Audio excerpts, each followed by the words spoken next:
ನಿಮ್ಮ ಚರ್ಮದಲ್ಲಿ ಯಾವುದಾದರೂ ಗಾಯದ ಸ್ಕಾರ್ ಬೆಳಿತಾನೆ ಇದೆಯಾ?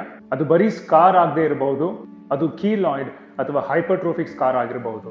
ಹೈಪರ್ಟ್ರೋಫಿಕ್ ಸ್ಕಾರ್ಗಳು ಉಬ್ಬಿರುವಂತ ಸ್ಕಾರ್ಗಳು, ಇದು ಗಾಯದ ಬಾರ್ಡರ್ಸ್ಗೆ ಸೀಮಿತವಾಗಿರುತ್ತೆ. ಆದರೆ ಒಂದು ಕೀಲಾಯ್ಡ್ ಸ್ಕಾರ್ ಈ ಗಾಯದ ಬಾರ್ಡರ್ಸ್ ನ ಮೀರಿ ಬೆಳೆಯುತ್ತೆ.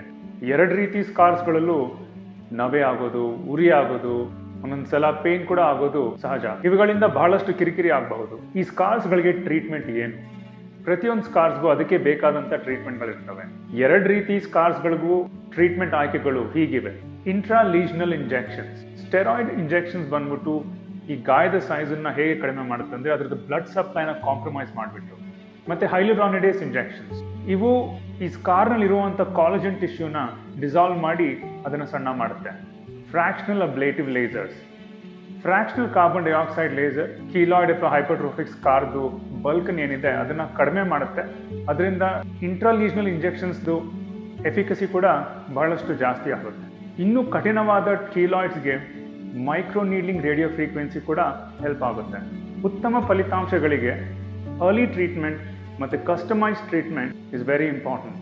ಕೀಲಾಯ್ಡ್ಸ್ ಮತ್ತೆ ಹೈಪರ್ಟ್ರೋಫಿಕ್ ಸ್ಕಾರ್ಸ್ ಪರ್ಮನೆಂಟ್ ಆಗಿದ್ರು ಅದರಲ್ಲಿರುವಂತ ಸೆನ್ಸೇಷನ್ಸ್ ಮತ್ತೆ ಅದರ ಅಪಿಯರೆನ್ಸ್ ನ ಬಹಳಷ್ಟು ಇಂಪ್ರೂವ್ ಮಾಡಬಹುದು. For more such information about your skin, hair and nail health, follow me at Tulsi Dermatology.